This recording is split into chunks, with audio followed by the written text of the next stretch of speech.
Hey everyone, it's your boy Matt here. Currently on my way to the War Memorial. They've got this lovely little cafe out there and they make the best coffee in town. I'm gonna spend my entire worldly possessions, not worldly possessions, my entire income, my entire net worth of $6, which is made up of 5 and 10 cent pieces and a $5 note, to buy that fucking coffee. On the way there though, I want to mention a couple of things. I'm planning on doing some shots there at the War Memorial again.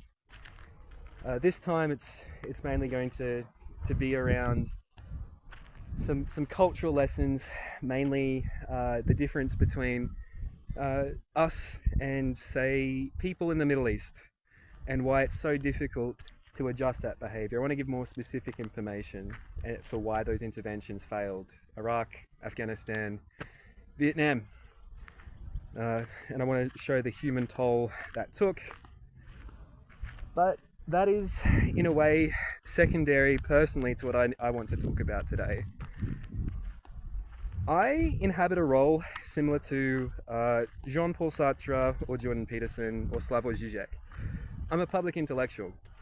This allows me a degree of freedom because I'm not bound by the same games that people in formal politics are bound by. If you are the Prime Minister of Australia, if you're a member of the Liberal or the Labor Party, what happens is that you're stuck in a game. Right? You're stuck in that petrol, oils, lubricants game where you have to undermine the base of your opponent so that you can maintain power and continue to have power now and into the future. This creates, and they're kind of stuck in this dance, and the only times they are able to cooperate is when the cost of not cooperating is worse for themselves, the country, their party, than cooperating. This is an inefficiency in our political system. It's a good part of democracy. And the reason why we want that is because if we don't have that, what ends up happening is we end up having civil wars. So the point of it having a democracy is to be able to have a transfer of power without bloodshed. That's the primary point. Like, once we figured out democracy, we had good democracies, we figured out a way to avoid having a whole heap of different wars and civil wars. And fundamentally, that's the mark of an effective government, of a structure of government, is if it's able to sustain itself. Otherwise, we would call it a failed state. And we are very fortunate enough in Australia to live in a country where we have very strong political institutions, and we have a lot of social norms which allow these political institutions to function.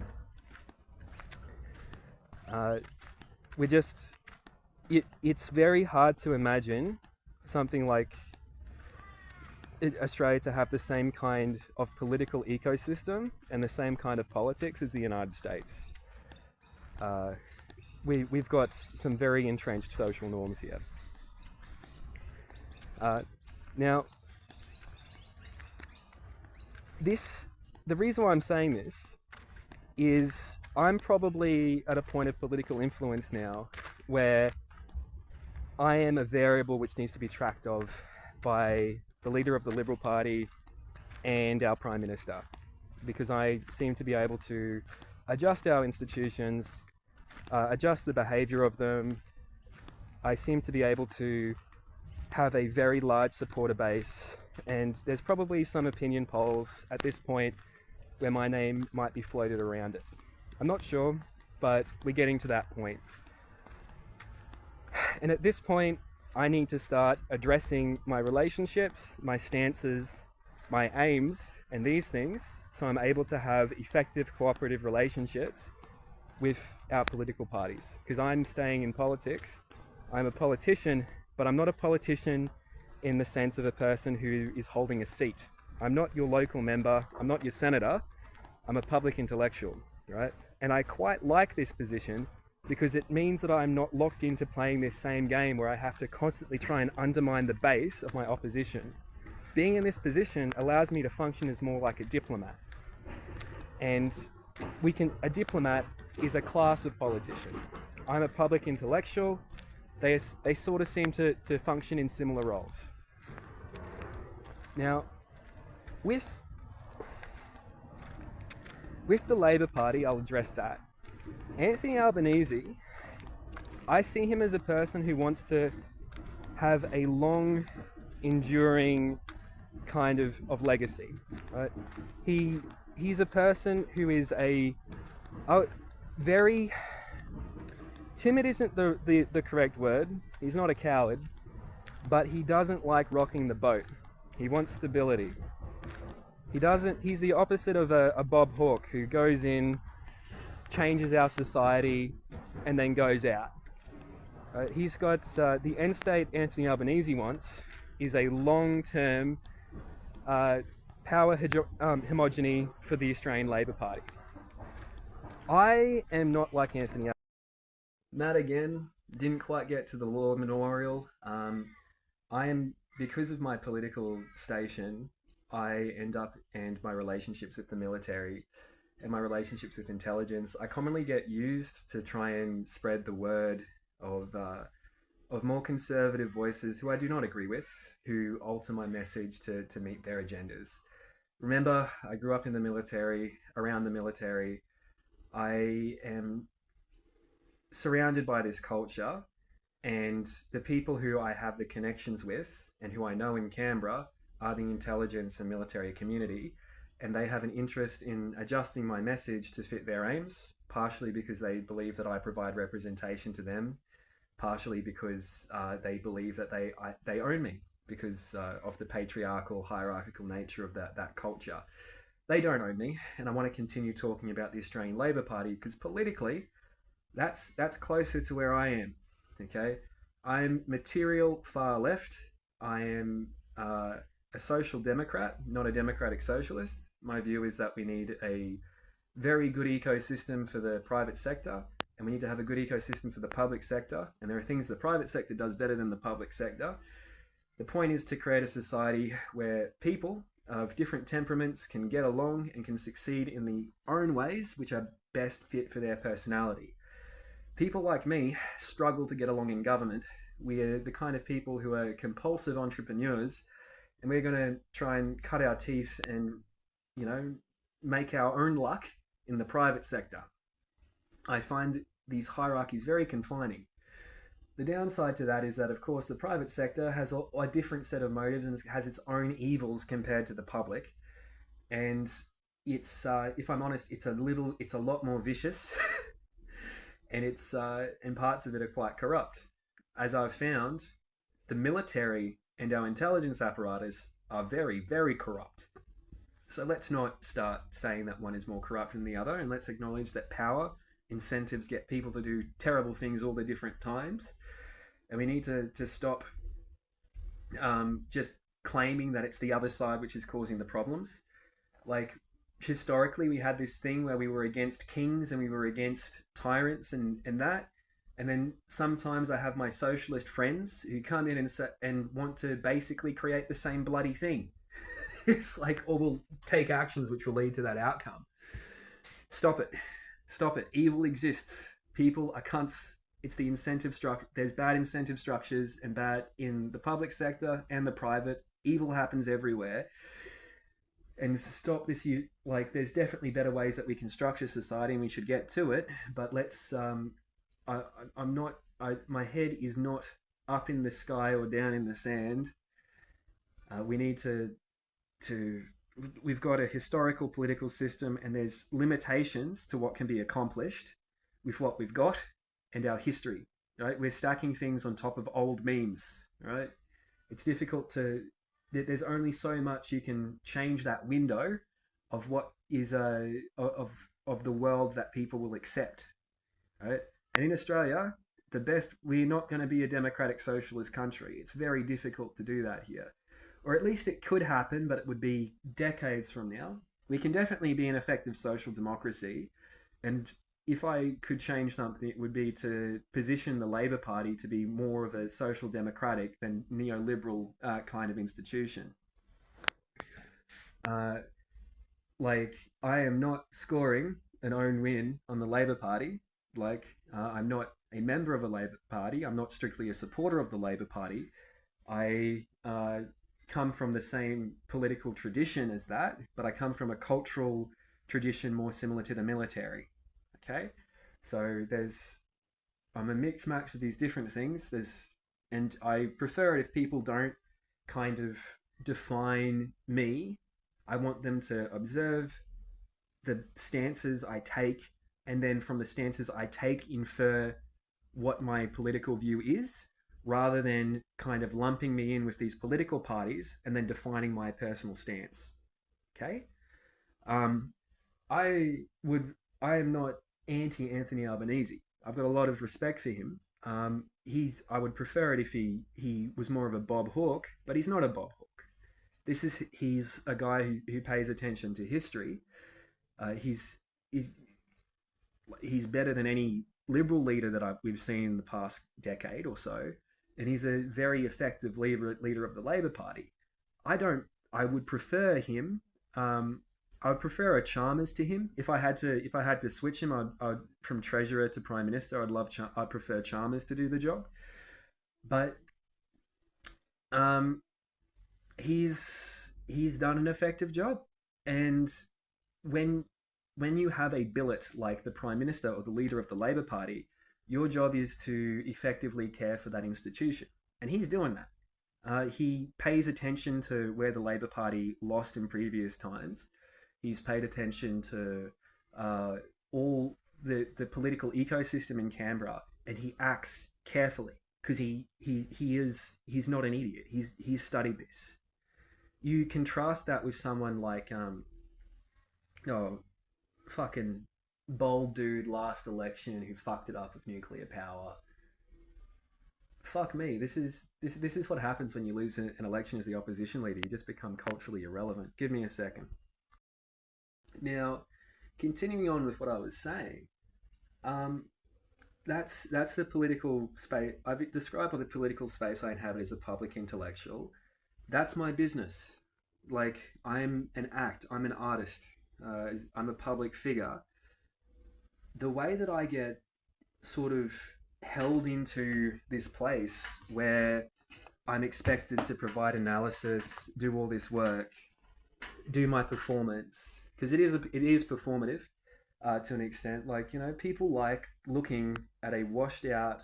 Like, you look at art, okay? Like, you look at comedy, and there's this comedic genre of kind of like the sort of broken alcoholic um kind of character, and it's amusing. Okay, uh, a large amount of my behavior is authentic. Well, all my behavior is authentic.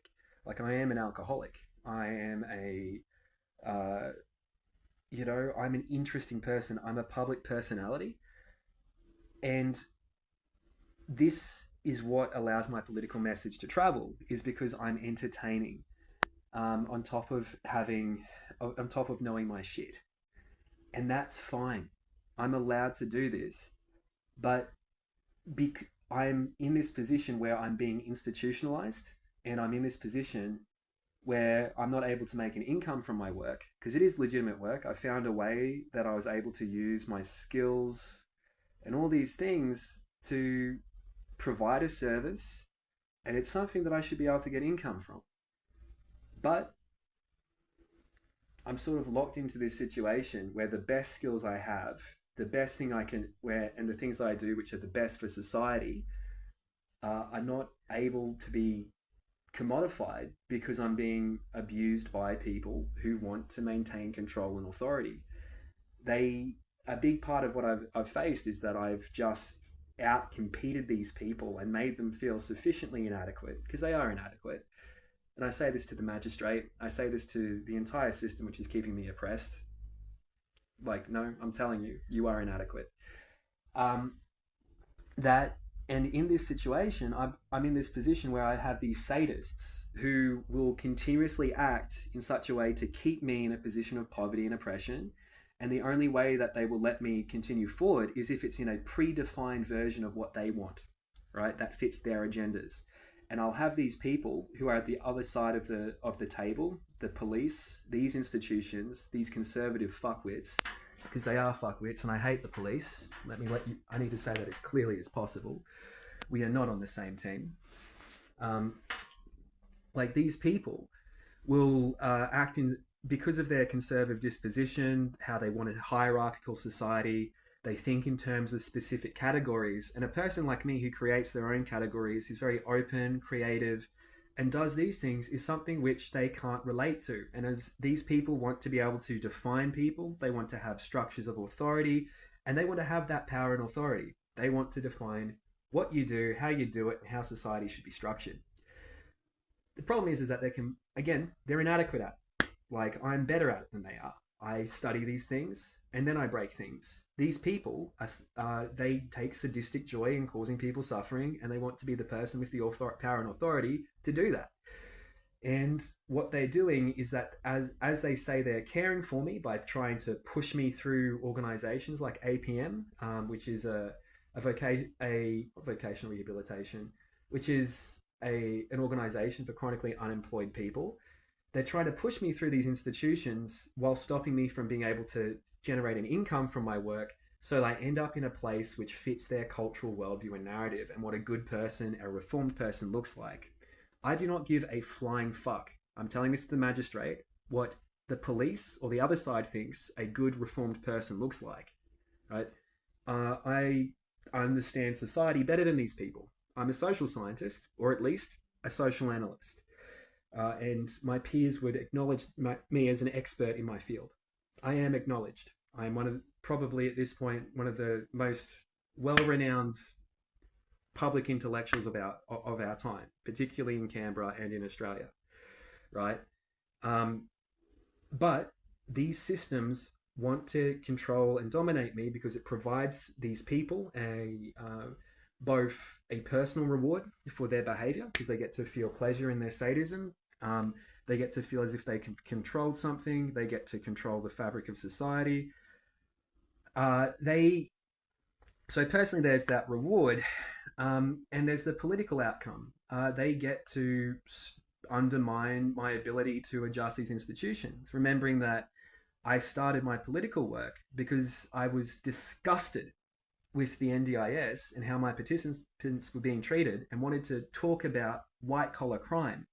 I blew the whistle, and the shitheads, Thea Waluku, that pathetic little bitch, instead of going to adjust the people who are the powerful people, the coward, because he is a fucking coward, and that's what I think of police. I see them as cowards who prey on vulnerable people often. And what they did is that they went there, I blew the whistle, but because these people are conservatives, and not only are they conservatives, they are people who they're looking for opportunities for sadism. And the best people, it's easier to cause suffering and enjoy that sadism on a vulnerable person than it is to do the actual work of addressing the corruption by people in power. Okay? So these people in power, the people in leadership, the people in authority, who I've called out for their misbehavior, don't get punished. I instead, as the person who is held as a vulnerable person and who's been made a vulnerable person by the people who I've politically called out, who I have had to create a political movement to fight against, where I've had to mobilize a base to get these people to pull their fucking heads in, have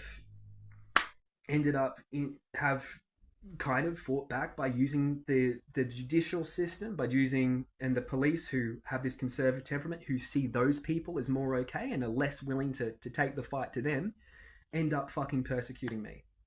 Where I work is my business. I have defined my role. I have done the work. I am a public intellectual, and a fucking good one. I have rearranged multiple institutions and provided analysis which the community overall enjoys.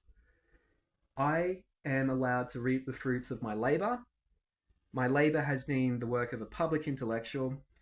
I have, you could call me a comedian, you could call me an artist, but what I have done has been incredibly valuable.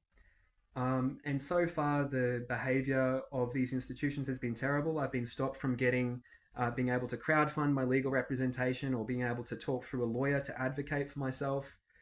This situation needs to end. I think the magistrate's a fucking joke. And I'm saying that to you as they watch this video, hopefully. And with the abuses I've received are inappropriate. And as protest, I'm saying this as officially as possible.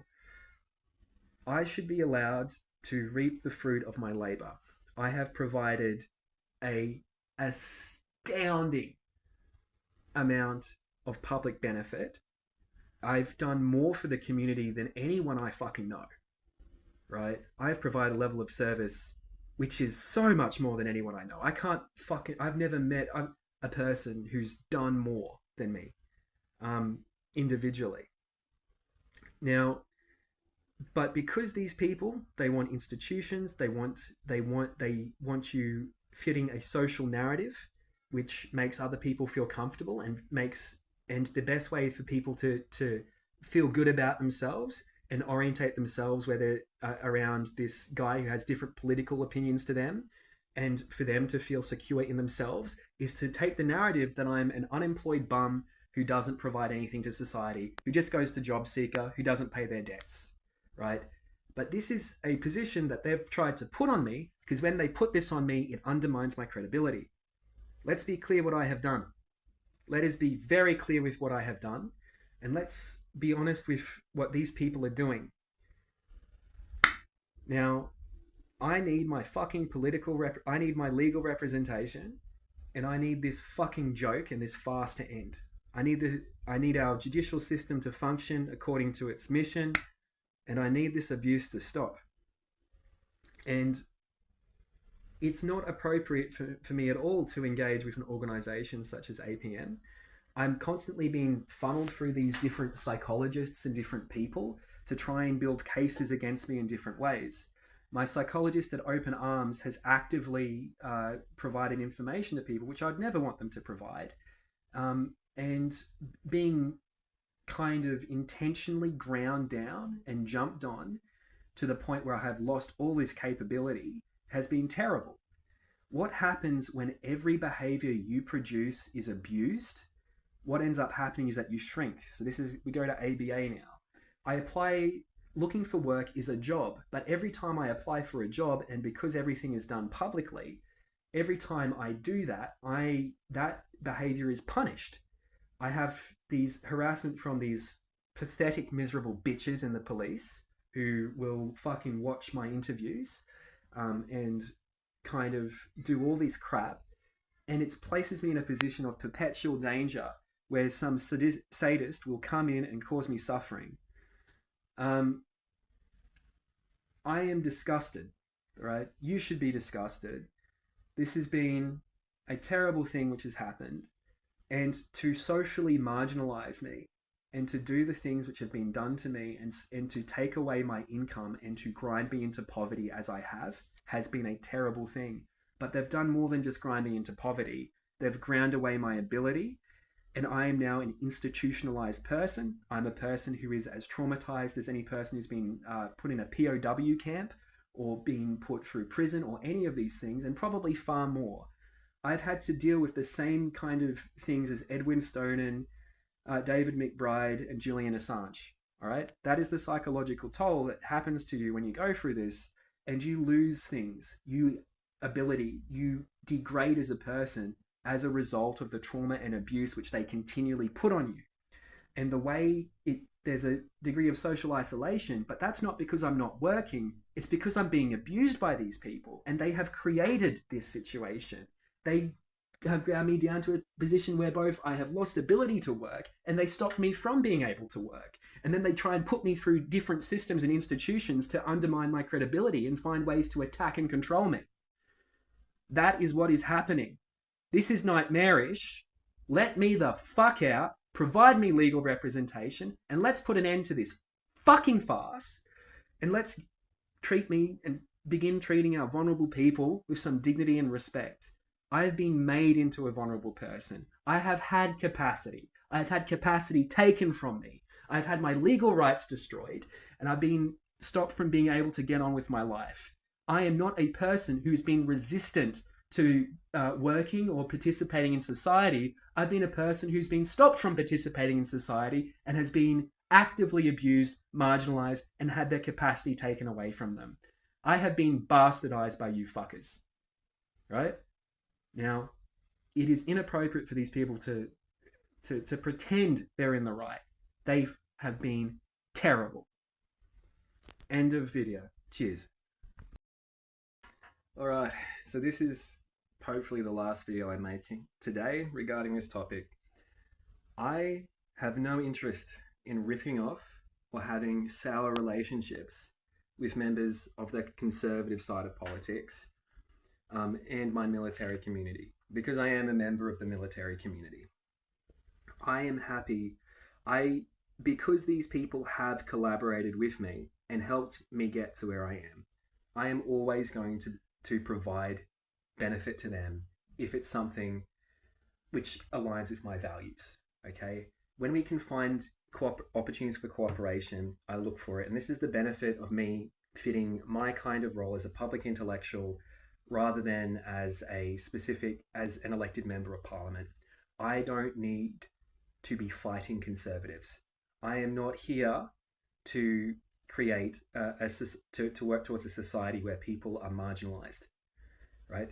Of course, I want more people to have this social democratic outlook, but a lot of the people who are engaged in political parties such as One Nation, some of those people are actually, very interested in sovereignty, which is something I'm interested in.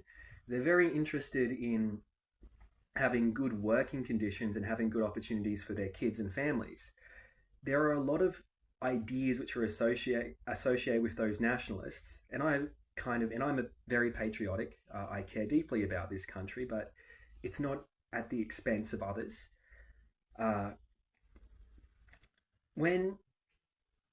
I'd have no interest in making these people feel sour.